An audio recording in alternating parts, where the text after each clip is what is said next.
లోక్సభ ఎన్నికల తేదీలపై కేంద్ర ఎన్నికల సంఘం కసరత్తు పూర్తి చేసినట్టు తెలుస్తోంది. మార్చి 9వ తేదీ తర్వాత కేంద్ర ఎన్నికల సంఘం ఎన్నికల తేదీలపై ఓ ప్రకటన విడుదల చేసే అవకాశం ఉంది.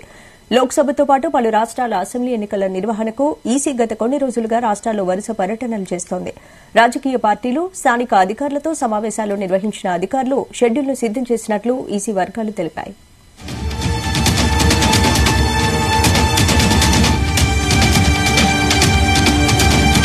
ఇదే అంశానికి సంబంధించి మరిన్ని అప్డేట్స్ మా ప్రతినిధి శ్రీచరణ్ అందిస్తారు. శ్రీచరణ్, స్పందన గడిచిన నెల రోజులుగా దేశవ్యాప్తంగా ప్రజలతో పాటు అన్ని రాష్ట్రాల ప్రజలు చాలా క్యూరియస్ గా వెయిట్ చేస్తున్నారు. ఎలక్షన్ నోటిఫికేషన్ ఎప్పుడు వస్తుందా అని చెప్పేసి కూడా ఒక స్పెక్యులేటివ్ గా ఒక నరేషన్ కూడా నడుస్తుంది. ఫిబ్రవరి 28వ తేదీన సార్వత్రిక ఎన్నికల నోటిఫికేషన్ వస్తుంది అని చెప్పేసి ఇట్లా వరుసగా కొన్ని పొలిటికల్ పార్టీస్ లీకులు ఇస్తున్నప్పటికీ వాస్తవికంగా చూసుకుంటే చీఫ్ ఎలక్షన్ కమిషన్ ఢిల్లీలో ఏదైతే ఉందో వాళ్ళు తీవ్రంగా కసరత్తులు చేస్తున్నారు.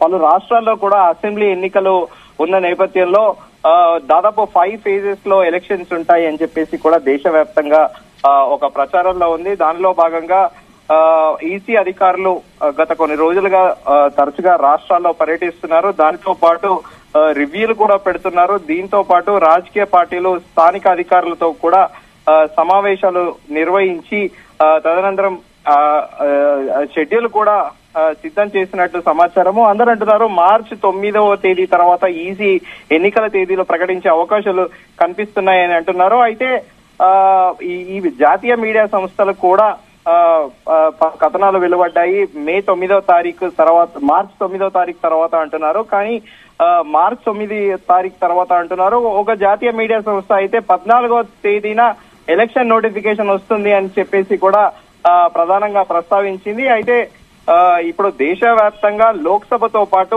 ఆంధ్రప్రదేశ్, ఒడిశా, అరుణాచల్ ప్రదేశ్, సిక్కిం అసెంబ్లీలకు కూడా ఈ ఏడాది మేలోగా ఎన్నికలు జరగాల్సి ఉంటుంది. వీటితో పాటు జమ్మూ అండ్ కాశ్మీర్ లోనూ కూడా అసెంబ్లీ ఎన్నికలను నిర్వహించాలని ఈసీ భావిస్తోంది.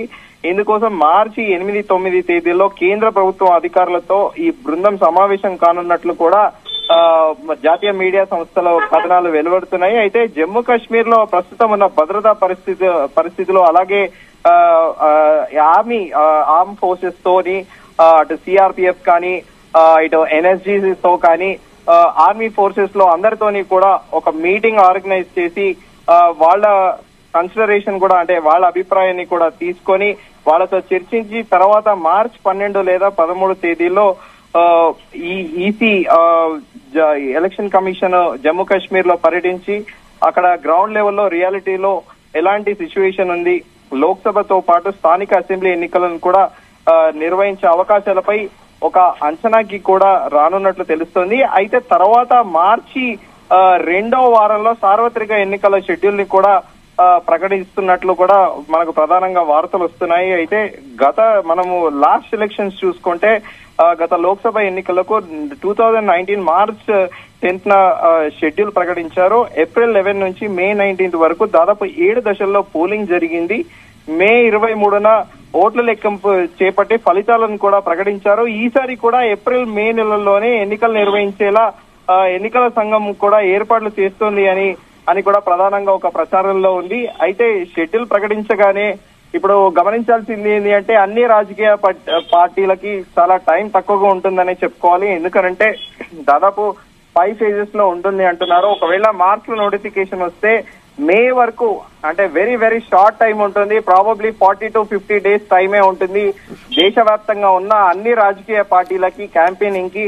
సో ఇప్పటికే చాలా మటుకు ఇటు కాంగ్రెస్ కానీ, బీజేపీ కానీ, జాతీయ స్థాయి పార్టీలు అన్ని కూడా ఇప్పటికే ప్రచారాన్ని మొదలు పెట్టాయి. మనం ఇక్కడ చూసుకుంటున్నాము రాహుల్ గాంధీ వివిధ రాష్ట్రాల్లో అస్సాము, నాగాలాండ్ ప్రాంతాల్లో కూడా న్యాయయాత్ర చేపట్టారు. ఇటువైపు చూసుకుంటే మనము ప్రధానమంత్రితో పాటు కేంద్ర హోంమంత్రి అమిత్ షా ఇలా జాతీయ పార్టీకి చెందిన పెద్ద బడా నేతలందరూ కూడా వివిధ రాష్ట్రాల్లో పర్యటిస్తున్నారు.